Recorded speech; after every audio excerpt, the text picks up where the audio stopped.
Continuando con el avance de la materia de cirugía, tenemos ahora el tema 20, que es el cáncer de páncreas, ¿no?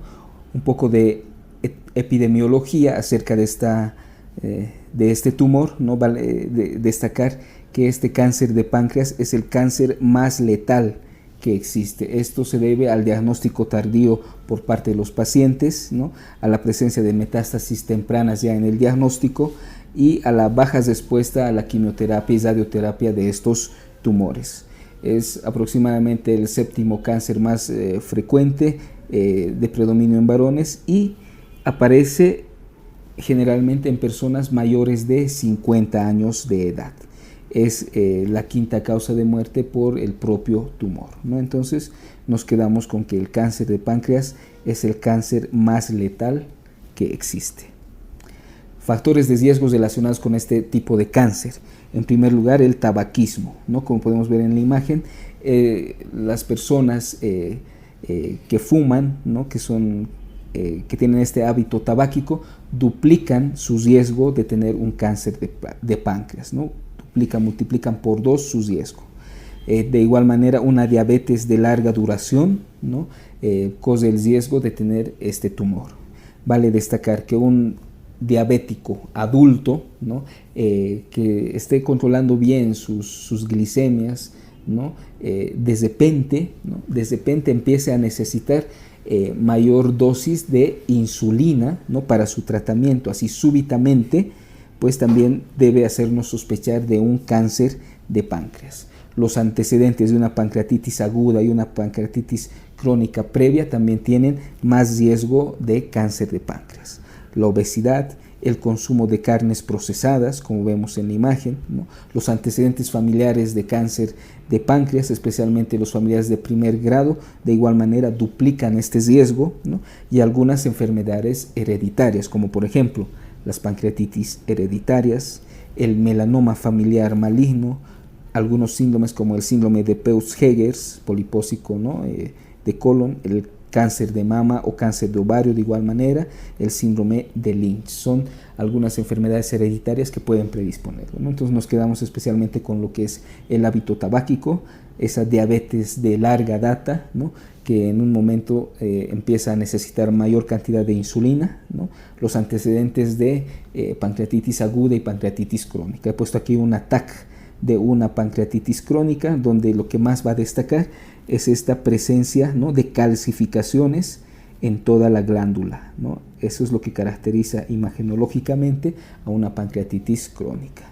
La obesidad, el consumo de alimentos procesados y algunas enfermedades hereditarias tienen más riesgo. Bueno, un poco de anatomía patológica dentro de lo que es este cáncer. El lugar donde más aparece es a nivel de la cabeza del páncreas, ¿no? Por lo tanto va a ser el tumor periampular, o sea, el que va a estar alrededor de la ampolla hepatopancreática de Vater, los tumores periampulares. Este vendría a ser el tumor periampular más frecuente. Y generalmente, ¿de qué estirpe histológica va a ser? Va a ser de tipo adenocarcinoma ductal, en un 80% aproximadamente. Si vemos esta imagen histológica, vemos ahí los ductos, ¿no? Pancreáticos, ¿no? Irregulares, alargados, ¿no? Que tienen en su interior cierta secreción mucinosa, ¿no? Entonces eso nos indica que estamos frente a un adenocarcinoma ductal, ¿no? De cabeza de páncreas, ¿no? Ese vendría a ser el nombre y apellido de este tumor, un adenocarcinoma ductal de cabeza de páncreas. Este tumor puede extenderse localmente, de igual manera puede mandar metástasis linfáticas y también a hígado, y la mayoría de estos tumores es de aparición esporádica. Algunos genes implicados, el gen KRAS, el CDKN2, el P53, el DPS4, ¿no? Son algunos implicados. También hay otras estirpes anatomopatológicas como el cáncer de células acinares, neuroendocrinos, neoplasias quísticas, ¿no? Pero nos quedamos que el tumor de páncreas, el más frecuente, es el adenocarcinoma ductal. El cuadro clínico, generalmente como todo tumor, al principio es asintomático, ¿no? y que en etapas tardías recién empieza a presentar varios signos y síntomas. Por lo tanto, al ser asintomático en un inicio, generalmente llega a tener diagnóstico tardío, ¿no? El síntoma más frecuente o el síntoma más habitual es el dolor abdominal, que en sí es una epigastralgia de tipo sordo que se puede irradiar a lo que es la espalda, ¿no? Entonces el síntoma más frecuente, más habitual en un tumor de páncreas vendría a ser el dolor abdominal, y este dolor abdominal empeora con lo que es el decúbito y mejora con la flexión hacia adelante del tronco. Luego, otro síntoma importante es la disminución del peso corporal, y esta disminución de peso corporal es el signo más precoz, ¿no?, relacionado pero ya con un tumor de páncreas avanzado, ¿no? Entonces la epigastralgia, este dolor abdominal, vendría a ser el síntoma más frecuente, y la disminución de peso vendría a ser el signo más precoz pero relacionado ya con un cáncer de páncreas avanzado. Hay una triada clásica de este tipo de tumor que involucra lo que es la disminución de peso, dolor abdominal y la ictericia. Esta es la triada clásica que se presenta cuando el tumor compromete la cabeza del páncreas, ¿no?, puesto que por la cabeza del páncreas está ahí cercana a lo que son las vías biliares, y el tumor mismo puede llegar a infiltrar estas vías biliares y causar una ictericia obstructiva, ¿no? Pero en casos de que el tumor se encuentre ya sea en cuerpo o cola pancreáticas, no se presenta esta triada. Tenemos otro signo que es el signo de Courvoisier-Tézier, ¿no?, que se refiere a una vesícula biliar palpable, ¿no? Esto se da porque la cabeza del páncreas empieza a aumentar en volumen y puede desplazar hacia arriba, hacia la pared abdominal anterior, la vesícula, permitiendo su palpación, ¿no? El síndrome de Trousseau es un síndrome paraneoplásico que se refiere a la presencia de tromboflebitis migratorias, ¿no?, que tienen los pacientes afectos. También se puede llegar a lo que es la obstrucción de la vena esplénica, lo que causaría una hipertensión portal y esplenomegalia, ¿no? Entonces, del cuadro clínico nos quedamos con esta triada clásica que se presenta en un adenocarcinoma ductal de cabeza de páncreas. Disminución de peso, como vemos en la imagen, dolor abdominal y la presencia de ictericia. Bueno, y para el diagnóstico, ¿no?, recordamos que el dolor abdominal sordo es el signo más frecuente, es el síntoma más frecuente en este tipo de cáncer, y la pérdida de peso es el signo más precoz, pero ya que nos indica una enfermedad avanzada. No hay un marcador sérico que nos ayude en el diagnóstico, pero sí vamos a poder encontrar una bilirrubina directa aumentada, y de igual manera una fosfatasa alcalina aumentada, un aumento de los tiempos de protrombina debido a la disminución de la vitamina K. Los marcadores como el CA19-9 pueden estar elevados, ¿no?, pero este marcador tiene poca sensibilidad y poca especificidad, porque también se encuentran elevados sus valores en lo que es el cáncer de páncreas, en enfermedades que cursen con ictericia y también en colangitis. ¿Qué estudios nos sirven? La ecografía vendría a ser el estudio inicial en una pancreatitis aguda, ¿no? La CPRE, la colangiopancreatografía retrógrada endoscópica, sirve generalmente para despejar el conducto biliar, ¿no?, afecto, y en casos de que no haya cálculos biliares, ¿no?, que estén obstruyendo, se piensa en una obstrucción maligna de los ductos biliares, y se prefiere en este caso realizar una tomografía y no así una CPRE. En cánceres pancreáticos que no tengan ictericia, ¿no?, el primer estudio vendría a ser una tomografía y no así una ecografía, ¿no? ¿Por qué? Porque seguramente el tumor se encontrará en el cuerpo o cola del páncreas, y una TAG nos mostraría con mejor definición ese dato. ¿Cómo nosotros decimos que un tumor es no operable? en relación a los hallazgos tomográficos.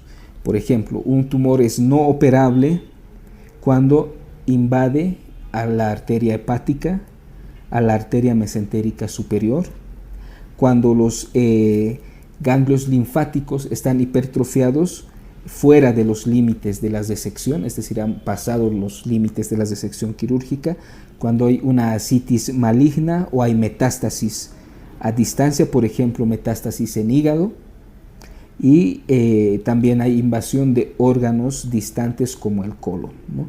Todos esos hallazgos tomográficos que, como estamos viendo, nos indican que este tumor está invadiendo estructuras vasculares, ya sea diseminado por la vía linfática, incluso a ganglios proximales, o está abarcando ya órganos distales, ¿no? Ya indican que este tumor no es operable, ¿no? Vale destacar, ¿no?, que la invasión parcial, ¿no?, esto los recalco, ya sea de la vena mesentérica superior o de la vena porta, ¿no?, una invasión solamente parcial, no está abarcando todas las paredes de estas venas, vena porta y vena mesentérica superior, ¿no? No es una contraindicación en sí para la resección quirúrgica. Ahora, si sería una invasión total, ¿no?, de todas estas estructuras vasculares, sí contraindicaría, ¿no? Pero si es una invasión parcial, pues aún no se valora como una contraindicación. Bueno, la TARF reconoce poco metástasis pequeñas, ¿no? La ecoendoscopia permite realizar lo que es una PAF, una punción aspirativa con aguja fina, y permitir la biopsia. Entonces, es la técnica más utilizada para obtener muestras y llevarlas al servicio de anatomía patológica. Bueno, la confirmación histológica, ¿no?, de la estirpe histológica de un tumor, ¿no?, no es en sí necesaria para nosotros realizar un tratamiento quirúrgico, solamente sirve para planear la neoadyuvancia. Bueno, y la estadificación del cáncer de páncreas, ¿no? Vamos a hablar del TNM de este tumor, ¿no? Bueno, empezamos con la parte de la T, del tumor primario, ¿no? Por ejemplo, TIS corresponde a un carcinoma in situ, ¿no? T1 es que el tumor va a estar limitado a páncreas, T2 limitado a páncreas de igual manera, pero ya va a medir más de 2 centímetros, T3, ¿no?, se extiende ya más allá del páncreas, pero aún no compromete ni tronco celíaco ni a la arteria mesentérica superior, y un T4 pues sí compromete lo que es el tronco celíaco y a la arteria mesentérica superior, ¿no? Eso valdría la pena recalcar en tanto lo que es el tumor primario. Luego, los ganglios linfáticos regionales. NX no se pueden valorar los ganglios, N0 no hay metástasis a ganglios y N1 sí hay metástasis a ganglios, ¿no?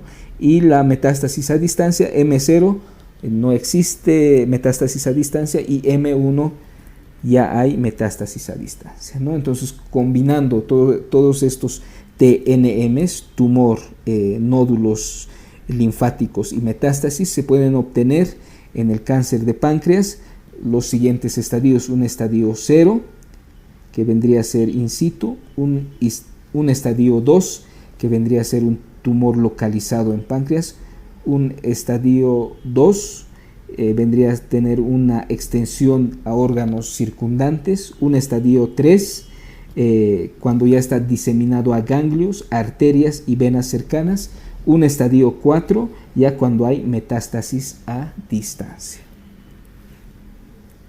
Y bueno, entonces, como nos hemos dado cuenta, es muy importante valorar la extensión, ¿no? Si es que el tumor ya empieza a abarcar lo que es la vena mesentérica superior y la arteria mesentérica superior. ¿Para qué? Para poder indicar si este tumor de páncreas es o no aún resecable o irresecable, ¿no? Entonces vemos esta imagen, que este páncreas, la cabeza del páncreas, está en íntima relación con estos vasos sanguíneos, con la arteria mesentérica superior, la vena mesentérica superior, la vena porta, ¿no?, que es en sí son las estructuras vasculares que van a definir en sí si es un tumor susceptible a desecación quirúrgica o ya es un tumor indesecable, ¿no? La laparoscopia diagnóstica generalmente se utiliza en tumores grandes, mayores de 2 centímetros, que estén en cuerpo o cola, cuando ya haya metástasis o ascitis en la TAG o cuando ya haya una enfermedad avanzada, ¿no? Los márgenes de disección que estén libres de tejido maligno se consideran como el factor pronóstico más importante, ¿no? Es decir, cuando se entrega la pieza quirúrgica, vemos que los márgenes estén libres de células tumorales, ¿no? Y si lo están así, pues ya indican cierto pronóstico favorable para el paciente. Y de no ser así, si dentro de los márgenes quirúrgicos aún se ven células tumorales, ya indican un peor pronóstico. Otro factor pronóstico que también se utiliza es el CA19-9, generalmente en un seguimiento postquirúrgico. Muy bien, y ahora el tratamiento de este tumor, ¿no? Bueno, vamos a hablar en primer lugar de los tumores resecables, es decir, que son susceptibles a la cirugía, ¿no? Vale destacar que la cirugía es el único tratamiento curativo para el cáncer de páncreas y generalmente está indicado en los estadios precoces, estadio 1 y estadio 2. Vale destacar que no necesitan una confirmación diagnóstica por anatomía patológica y generalmente el resultado anatomopatológico solamente sirve para valorar la estrategia del tratamiento oncológico que se le va a dar. Es decir, ¿podemos operar a un paciente sin el diagnóstico de estirpe histológica? Sí, ¿no? Pero lo necesitamos para saber más o menos cuál va a ser el esquema de quimioterapia que se va a utilizar, ¿no? La edad no es un criterio para cirugía y el objetivo principal de la cirugía es obtener una resección R0, ¿no? Márgenes libres de células tumorales. Y bueno, una técnica muy utilizada especialmente en los cánceres de cabeza de páncreas es la duodenopancreatectomía cefálica con la técnica de Whipple, ¿no? Donde se saca todo lo que es el tumor que se va a encontrar en la cabeza del páncreas, es decir, se resecciona la cabeza del páncreas y de igual manera todo el duodeno que abraza a este tumor, ¿no? Vamos a hacer aquí un pequeño esquema. Nos recordemos que este es el duodeno y es el que abraza la cabeza del páncreas. Tenemos ahí el cuerpo y cola pancreáticas, ¿no? Si aquí se encuentra el tumor, la duodenopancreatectomía cefálica, su nombre lo indica, resecciona todo esto, el duodeno y la cabeza del páncreas. Por lo tanto, va a hacer que hayan 3 anastomosis a realizar, ¿no? Una, que este YEI1 se una con el páncreas que has estado, cuerpo y cola, que este YEI1 también se anastomose con las vías biliares y de igual manera este YEI1 se anastomose con la parte gástrica que se ha quedado, ¿no? Son las 3 anastomosis de esta técnica quirúrgica, la duodenopancreatectomía cefálica de Whipple, ¿no? Entonces, si el tumor se encuentra en la cabeza del páncreas, se utiliza a esta técnica de Whipple. Si el tumor se encuentra en cuerpo y cola, generalmente se opta por una pancreatectomía distal. Y en algunos casos, como en cánceres diseminados en todas las regiones del páncreas, se optará por una pancreatectomía total, ¿no? Muchas veces la resección R0 es posible, pero cuando hay infiltración de varios lugares y hay una resección en bloque, pues es de peor pronóstico. El tratamiento adyuvante está en base a lo que es la quimioterapia, ¿no? Que utiliza 5-fluoruracilo o gemcitabina y aumenta la supervivencia a los 5 años entre un 9 y 20%. Bueno, y ahora vamos a ver lo que es el tratamiento de los tumores irresecables, es decir, que ya no son susceptibles a cirugía. El tratamiento de estos tumores irresecables va a buscar aumentar la supervivencia y paliar los síntomas que puede tener el paciente, ¿no? Esto mediante el control local del crecimiento local del tumor y control de las metástasis, ¿no? Las metástasis presentes sí requieren la confirmación anatomopatológica del diagnóstico de metástasis, ¿no? El tratamiento de estos tumores va a estar en base a lo que es la quimioterapia, ¿no? Especialmente en lo que es el estadio 4, ya con metástasis a distancia. Se utiliza la gemcitabina generalmente, y esto logra una supervivencia de un año en un 20%, ¿no? Generalmente esto puede estar acompañado de lo que es el erlotinib, ¿no? Pero la base de la quimioterapia es la gemcitabina. Bueno, y dentro de las terapias paliativas tenemos las siguientes. Como el conducto biliar se encuentra cercano a este tumor, ¿no? El paciente a veces presenta una ictericia, ¿no? Y para esto, para paliar esta ictericia, se utilizan lo que son las prótesis biliares endoscópicas, ¿no? Tenemos aquí la imagen, ¿no? Donde un tumor de cabeza de páncreas está obstruyendo la vía biliar. Por lo tanto, se le ha colocado una prótesis endoscópica, ¿no? Y tenemos dos tipos, una prótesis endoscópica metálica y otra plástica. Generalmente las metálicas se utilizan en aquellos pacientes que tengan todavía una expectativa de vida mayor a los 3 meses. ¿Por qué? Porque una prótesis metálica que tenemos aquí en la imagen, ¿no? Que es esta, generalmente presenta pocas complicaciones y puede durar unos 3 meses, ¿no?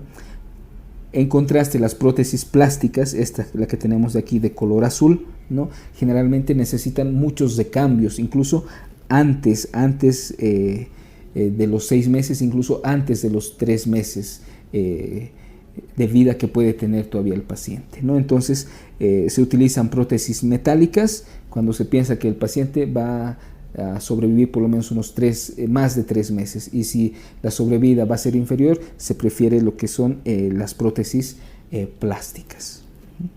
Bueno, otra terapia paliativa utilizada especialmente para lo que es las obstrucciones digestivas, ¿no?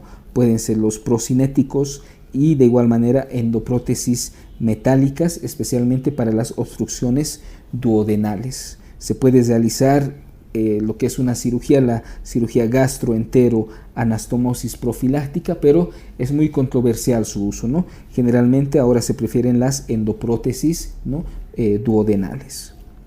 Luego el dolor, ¿no? Para nosotros paliar el dolor, generalmente el fármaco de elección vendría a ser la morfina por vía oral, ¿no? Y si el paciente tiene algunas deficiencias deglutorias, etcétera, se puede utilizar morfina parenteral o transdérmica, ¿no? Otro tipo de tratamiento contra el dolor es el bloqueo del plexo celíaco, ¿no? Es un bloqueo endoscópico que se realiza especialmente en aquellos pacientes que no toleran los opiáceos, ¿no? Entonces vean cómo empezamos a paliar síntomas como la ictericia, las obstrucciones digestivas y el dolor. Bueno, y el pronóstico, ¿qué podemos decir en resumen del pronóstico de un cáncer de páncreas? Que el pronóstico aún así sigue siendo reservado por su alta mortalidad. Recordemos que es el cáncer más letal que existe y generalmente la muerte ocurre antes del año en el que es diagnosticado este tumor, ¿no? El 95% de los pacientes muere antes de llegar al año de diagnóstico, ¿no? Generalmente hay una ligera mejoría cuando se utiliza quimioterapia posoperatoria, es decir, quimioterapia adyuvante, ¿no? Y generalmente solamente el 10% más o menos llega a una sobrevida hacia los 5 años. Por lo tanto, aún así con estas medidas, este cáncer sigue siendo el más letal que se conoce. Bueno, y como acápite final tenemos lo que son las neoplasias quísticas pancreáticas, las NQPs, ¿no? Generalmente son poco frecuentes, porque si vemos un quiste a nivel pancreático, lo primero que tenemos que pensar, como hemos visto anteriormente, son los pseudoquistes. Obviamente para un pseudoquiste el paciente tiene que tener ese antecedente previo de una pancreatitis aguda previa, ¿no? Y niveles elevados de amilasa, ¿no? Y bueno, en segundo lugar ya se pensará recién de descartar un pseudoquiste en estas neoplasias quísticas pancreáticas, ¿no? Generalmente actualmente estas patologías están con un aumento en diagnóstico por el mejoramiento de las técnicas imagenológicas, ¿no? Lo cual ha aumentado también el número de resecciones pancreáticas a causa de estas NQPs, ¿no? ¿Qué clínica van a presentar este tipo de neoplasias quísticas pancreáticas? Dolor abdominal, masa palpable, ictericia, dispepsia, pérdida de peso, dependiendo de su tamaño y localización. Bueno, tenemos aquí un pequeño esquema, ¿no? De estas neoplasias quísticas pancreáticas que, como podemos observar, pueden originarse de los ductos primarios como de los ductos secundarios, ¿no? Y se clasifican generalmente de acuerdo al epitelio que tienen en neoplasias quísticas pancreáticas mucinosas y no mucinosas, ¿no? Tenemos aquí en cada una de estas sus representantes, ¿no? Vale destacar que dentro de las neoplasias no mucinosas, especialmente las serosas, tenemos ahí lo que es el cistoadenoma seroso benigno, que generalmente no necesita cirugía, ¿no? Salvo sea muy sintomático, o sea, de muy grande tamaño, ¿no? Y cause esos síntomas. Generalmente la mayoría de estas neoplasias quirúrgicas responden bien a lo que es la resección completa, ¿no? Y es necesaria porque tienen el riesgo de malignizar, ¿no? Y la malignización de estas neoplasias quísticas se denomina el cistoadenocarcinoma, ¿no? Entonces esos vendrían a ser los acápites más importantes de estas patologías, de estas neoplasias quísticas pancreáticas. Y bueno, con eso habríamos terminado este tema de cáncer de páncreas y habríamos terminado también lo que es la unidad 1 de digestivo, que es el que más temas abarca y generalmente es el que más preguntan en el examen, ¿no? Y espero este resumen les haya servido para su estudio.